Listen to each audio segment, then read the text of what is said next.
Welcome back to JW World News. My name is Vern, and today we are bringing you news from all across the ocean to the Netherlands. Now, when we think of what's happening in the JW organization with the CSA cases and how all the police are having to investigate, and we look at what's happening in Pennsylvania, don't you kid yourself. The phones are being tapped, and I would probably guarantee you that judges are giving orders now all over the world to tap elders' phones. And if the Watchtower thinks their phones aren't tapped, I would think their phones would be tapped as well. And I think there is much larger investigation going on than you and I as a common person may think. But today we're just going to look at a small investigation.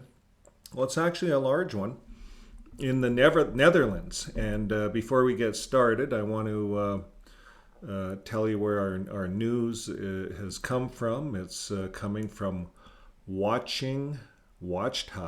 And Watchtower, they bring us up to date on all kinds of news flicks.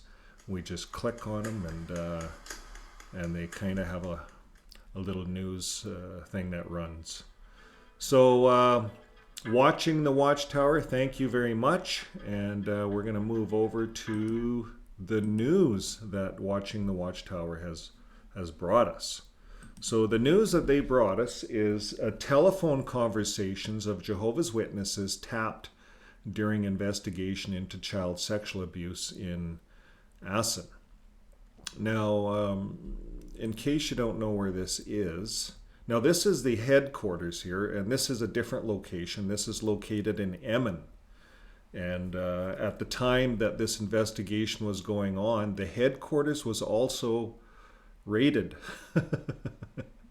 That's what's been happening to the Jehovah's Witnesses. And if you want to go further, there's an article on Avoid JW. I'm not going to cover that today, but it's Netherlands behind the red gate. And there's quite an article there. There's quite a lot of stuff going on in the Netherlands. And they talk about this red gate, and there's all kinds of speculation. 140 people live in there, the Bethelites, and what is Bethel? So the tight regime, the raid, here it talks about this search. Now, I don't know if this article goes back that far, but anyways, that was the raid. We're not covering the raid. So we're going to go back. Now, if you're a Jehovah's Witness and you go onto their site, this is what you're going to see. Contact us. This is what it looks like. It looks really nice in the front. But if you look at the back, I'm going to go back to this picture. They show it as the red gate. And that's the picture here. It's like the red gate. It's gated in. So it's not what you see here on jw.org. It's a gated community, this particular Watchtower headquarters. So it was raided. I'm not covering that. We're covering the telephone conversation of elders of Jehovah's Witnesses tapped. And this is from Assen. And I'm going to show you where that is. It's right here. It's right on the map. I'm going to disappear here just so you can see it.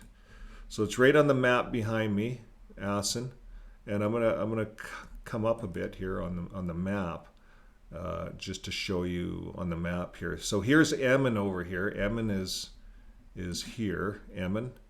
And Assen is here. So if we were to zoom up on this map, here's where it is on the world scheme of things. So just Germany, the Netherlands, it's right here. And we're way across the ocean over here, Canada. So, okay, so now we're going to get into the article here. Now I'll come back on the screen. And the telephone conversations of elders of Jehovah's Witnesses were tapped by police during the investigation into sexual abuse of underage boys by former member of the religious community from Assen. In addition, the police and the Public Prosecution Service have seriously violated legal rules, according to lawyer Martis Jansma. He is the lawyer of the 48-year-old man who is suspected of abusing two boys in Assen and Norworld. The Assenar, so this is from now on in the article, it'll talk about this guy. He's the abuser, the pedophile. He's a 48-year-old man, and he's suspected of abusing these two boys. So now they're calling him the Assenar. So the Assenar denies that there has been fornication, said Jansma this week. And Jansma is his lawyer.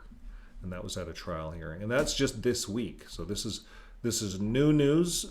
This is not the old news tied to the raid. But they showed that on the picture.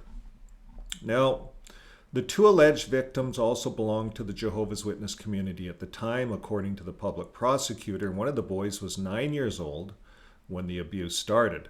The victim is said to have been seriously abused by the Assenar, that's the abuser, from 1993 over a period of more than 3 years. About 10 years later, he filed a report. And the other boy was allegedly abused in 2016 at the age of 8. The research has been going on for years. So 2016 is not long ago. So legal privilege. At the time, elders of Jehovah's Witnesses called the Assenar, the abuser, to account for the abuse before the judicial committee. So the local elders called this brother in to take account for this. And this is a common if a member of the community has broken commands. So we all know that, right? According to the lawyer, Jansma, the elders who were involved in this and who are not themselves suspects should not have been tapped in the context of the criminal investigation without the expressed permission of the judge. So you see, when there's criminal investigations, they can tap lines. So if you're an elder out there, get a lawyer. Get out of the organization. That's the advice that we're all giving elders on the inside. And now's the time to get yourself a lawyer, get some kind of an immunity going, because you are probably privy to child sexual abuse cases. So if you are, you're going to need a lawyer. This stuff's all coming out. So now let's carry on with what's happened up here. They tapped the phones of the Judicial Committee, and it says there was permission for the telephone taps, but the lawyer, the JW lawyer, argues that the special position of elders as spiritual counselors has been ignored. Or this could be the Watchtower's lawyer, for that matter, right? So the lawyer says that the police and the public prosecution service should have destroyed the information from the incepted conversations, or had a judge check in advance whether there were confidential holders with legal privilege. So here's the thing, keep secret. For example, doctors, lawyers who must keep confidential matters of patients and clients secret are subject to the right of non-disclosure, and they're also known as secret keepers. In certain cases, judges have ruled earlier, elders of Jehovah's Witnesses can also invoke their right of non-disclosure. During the abuse investigation, according to the lawyer, what he calls confidential information was deliberately investigated. So their lawyer calls this clergy privilege. So this is where the Jehovah's Witnesses all over the world are trying to gain this special clergy privacy privilege. They want to just be like the clergy, is what I see happening.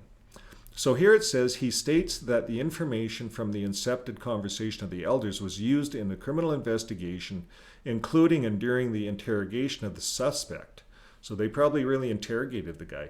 And it says, my client has suffered greatly from the violators of legal privilege, and he has confidentially statements, requests for spiritual help has been used as evidence. So, here the lawyer's trying to defend his client, the Jehovah's Witness, the one that violated these two young boys. So now it goes on to say the file shows that in the tapped conversation, the elders talked about what the suspect had told them about the abuse. And it quotes, "This created a completely wrong image of my client." That's what the lawyer said, the JW lawyer. So avoid exclusion. According to the lawyer, this is a JW lawyer, a mother of an alleged victim has stated, or maybe this is the other lawyer, I'm not sure, But it says, according to the lawyer, a mother of an alleged victim, of one of the boys' victim, the mother, had stated that the suspect, this JW 48-year-old that was abusing the boys, the suspect knew that he could possibly avoid exclusion or avoid disfellowshipping from the religious community if he expressed regret. So if he said, I'm sorry. That's all he had to do, was say, I'm sorry. So it goes on to say being excluded means you're no longer allowed to have contact in the community. That's disfellowshipping. And that means no more contact with friends and families. That's just what they're saying in the article to explain it to people. So the lawyer said that the two elders have visited his client's wife, his client, so the abuser, to tell her that she can get a divorce. So the lawyer said to the wife, you can get a divorce. So with a bit of bad luck, you will no longer see your children, so that has nothing to do with making statements freely. So that looks like the JW lawyer said that the abuser's wife could get a divorce, but she might no longer see her children, and that has nothing to do with her making statements freely. So I don't know if that's lost in the translation. This is an English to Netherlands translation. Now, the man is said to have made false confessions to the elders out of fear. So here it is. This JW abuser who went before the elders, he's obviously a baptized publisher, right? He got before the elders and he told them a lie. That's what he said. He made a false confession out of fear of being disfellowshipped. You see, because with the two witness rules, you can get away with that, right? It's kind of your word against their word without two witnesses, which ended up in the police file. So the lawyer believes that his client had no chance of a fair trial due to the serious procedural errors at the time of the public prosecution service and has therefore lost the right to prosecute the man. So he's trying to get a get out of jail free card and saying that, well, you had no right to tap all our phones, blah, blah, blah. Like, this guy's guilty as sin. And he's trying to get out of jail free. That's what's going on here. And they're trying to use the law to do it. So used in dismissal case. It was remarkable that it emerged that the Assen himself, the abuser, worked for a long time at the public prosecution service. So here this guy worked in the legal service. He was maybe he worked in the courts or something. I don't know. But he had to have a clean record. So that's the investigation probably. Well, the lawyer, as the pinnacle, the findings from the original investigation, which should have been kept secret, ended up in a labor dispute between my client and the public prosecution office. So the Jehovah's Witness child abuser, is now in a legal battle because he lost his job. So this led to the termination of his 18-year employment contract. So the Public Prosecution Service believes that the correct procedures were followed when tapping the telephones of the elders and has explained this extensively in writing. The court will rule in 2 weeks on the lawyer's request to declare the omitted inadmissible in the prosecution of the man from Assen.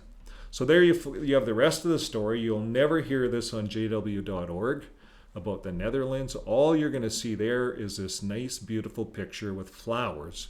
You won't see the iron gates and any of that kind of stuff. So, folks, that brings an end to our news today, and it's kind of interesting what's happening right now.